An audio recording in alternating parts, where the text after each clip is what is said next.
Hi everyone, back here with another review, this time of Disney's Atlantis, one of the more underrated Disney films, which is a shame because there is a lot going for this one.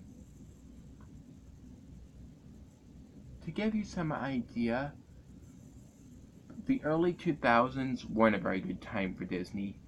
Other than Lilo and Stitch, their movies weren't financially successful, and with the exception of Lilo and Stitch and The Emperor's New Groove, critical reception was lukewarm to negative, which really was what prompted their eventual switch from hand-drawn animation to CGI. But this movie, Atlantis: Lost Empire, as well as Treasure Planet, in spite of their very negative box office results, have gained cult followings over the years, and this is considered to be one of Disney's more underrated films that really deserves recognition. So I'm very glad this was recommended by my friend Andre, so I can discuss it. Beginning with the storyline, this movie has a very mature storyline for a Disney movie, and it has a lot more going on. We have Milo Thatch, who really looked up to his grandfather Thaddeus, and how he wants to follow in his footsteps and find Atlantis. And that is really his biggest motivation, to be like his grandfather. And the relationship is very well handled, even though we only see a bit of Thaddeus from a picture that comes to life, and then other than that only in paintings and what other people say. But we really feel the connection there. And then we have the real adventure begins, and Milo is sent on a submarine voyage to Atlantis, led by Commander Rourke and his Lieutenant Helga Sinclair.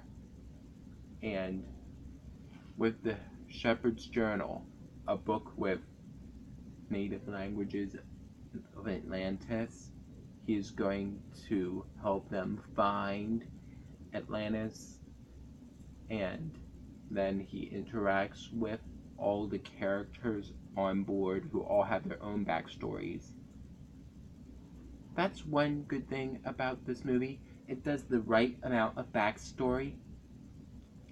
The characters really do have a lot going on, and it is nice that it's not just a case of, here are 7 dwarves that live together.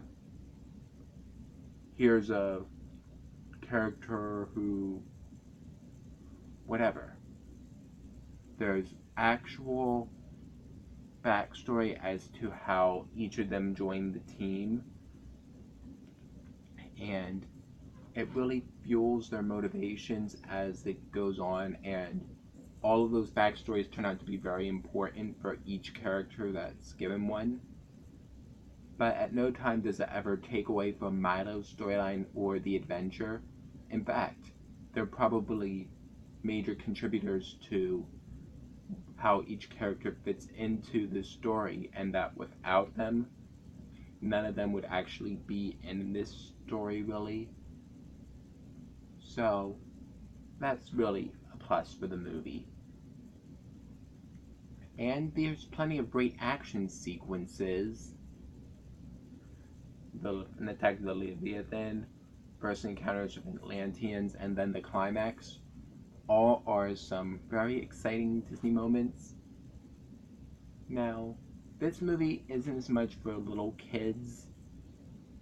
One, there's a lot of peril, and two, the plot is very complicated, which isn't really a flaw for either one if they're not going for the youngest audience, but it's good for viewers to be aware that their kids might not get much out of this. This movie came out in 2001 when I was 6, and when it came on tape, I liked it, but at the same time, I wasn't quite able to understand the full storyline. I still thought that some of the characters were funny, though. And another good thing in this story is that there's a lot of relative morality, particularly coming from the crew, which I won't get into with spoilers, but I'll briefly touch upon when I get to characters. So, with a more mature story that with some great action, oh, and some great comedy, but again, that comes a lot more from the characters than the plot itself. So, I'll get into that later. The animation for this movie is a lot more serious and realistic than other Disney movies, but at the same time, everything feels like it's on a grand scale. The submarine, the Leviathan, a lot of the Atlantean culture, all of it is large, exciting, and it really feels like a typical action movie, but with beautiful animation.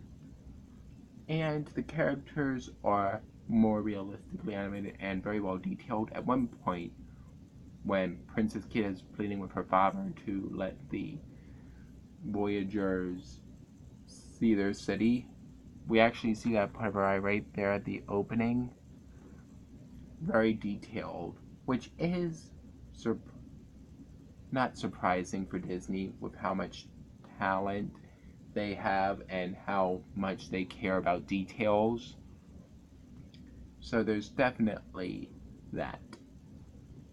Even though this movie is very funny and probably one of the more comedic Disney movies, in spite of the action and serious moments, there is very little cartoonish about this movie.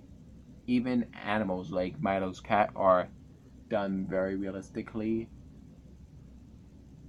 and the characters themselves aren't the type that would be cartoonish, so it fits with a more realistic style setting and a more adult story that really is one that, like always with Disney, a marvel of animation.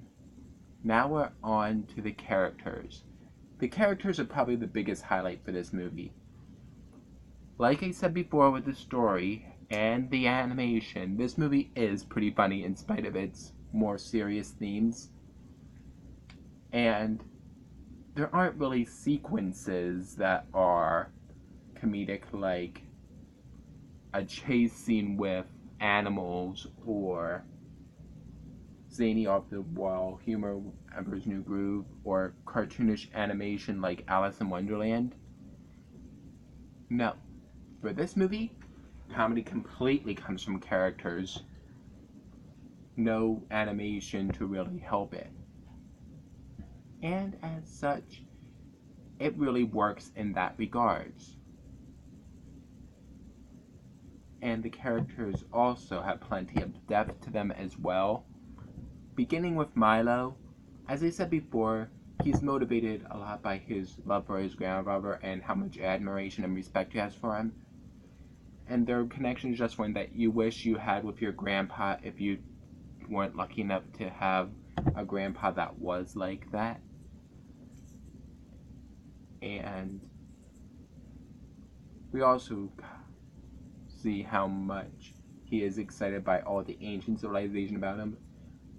I love characters that are geeky, especially when they're around the stuff that they're passionate about. Kind of like me when I'm talking about certain movies on here.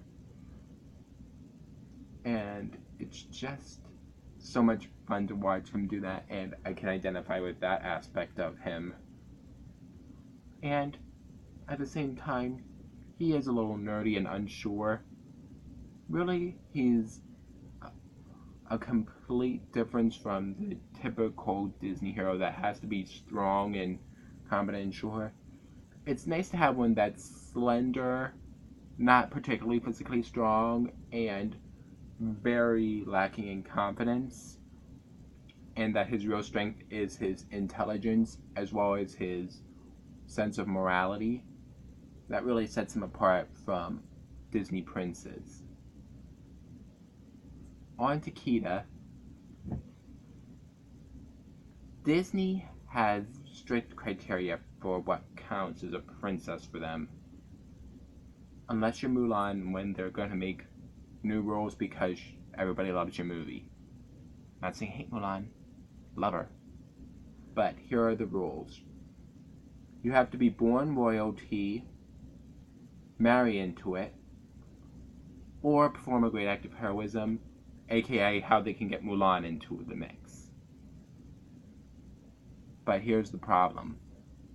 There's another criteria besides the obvious human, so that's why Nala isn't on the list.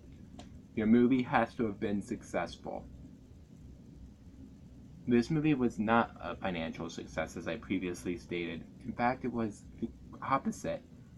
It had its ride canceled, and its sequel is just 3 episodes of a bad canceled TV show. So, needless to say that this didn't really she didn't make the cut for a princess, which is a shame because there are so many things that set her apart. One, she becomes a queen at the end, 12 years before somebody else did. She's much older than the princesses at 8,500. Who says beauty stops when you're 18? She's tough, but also knows what's best for her people and wants to help them in any way she can. She's self-sacrificing. She can be tough, but she also can be welcoming. She can be funny, but also has vulnerabilities as far as how much she's that are really understandable because of what she's gone through in the past. So she's a nice, well-rounded character that's strong, but still believable. Why isn't she in the lineup? Money. That is the biggest annoyance to me from Disney, but that's probably a video in its own. And then we have our other characters that, like I said, really bring in the comedy. The ones that are probably the best for that are Vinny, who's this demolitions expert and from Sweden, and he still wants to own a flower shop, showing he has a nice sweet side to him, which also goes against the gender roles deviation for this movie, which is awesome. And he just delivers some great lines. Hey, I made a bridge. It only took me about, what, 5 seconds? Or whatever. Or however many seconds, I forget. But the important thing is, he has some great lines. He's pretty much a meme now. Boom, childhood ruined. Now on some Disney pages you might see.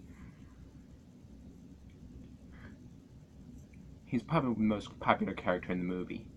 But he's far from the only funny one. Then there's Mole, who also is just so crazy and obsessed with dirt and acts animalistic all the time. Kita doesn't realize he's a person at first. The digging animal called Mole, he's your pet? Which Milo replies close enough, so yeah, pretty much. And we don't know his backstory, and if what Dr. Sweet says is true, we're better off not knowing. Mrs. Packard is a really cranky lady at the intercom that doesn't want to do her job. A chain smoker and gossip. She's nothing but snark, but she's still hilarious at the same time. Her deadpan delivery makes some of the best moments of the film. Cookie is voiced by Jim Varney and is so cranky but also funny too.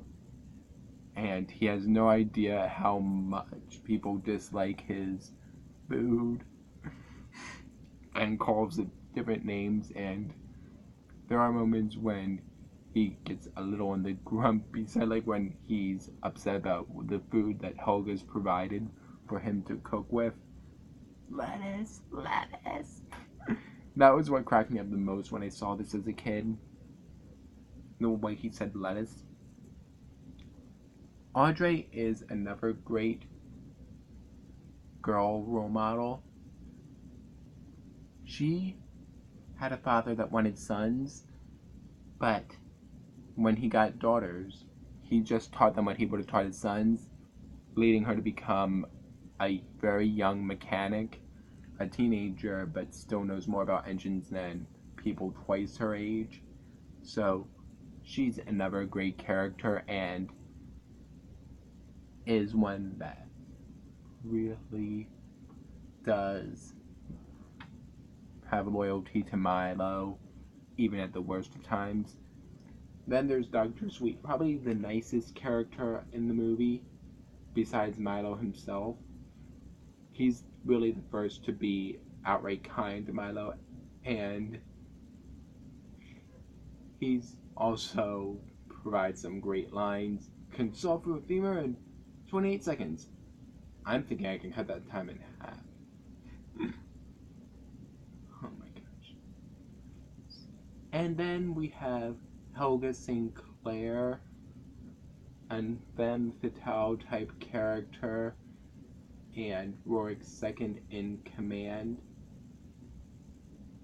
But I'm not going to get into too much about her in case somebody hasn't seen this movie, since this is one of the more underrated Disney movies. The same for Rorik. But I will say that a recent trope that Disney has been insisting on was done in this movie, and considerably better than it was for more recent ones. So Atlantis is a movie that really deserves more recognition than it gets.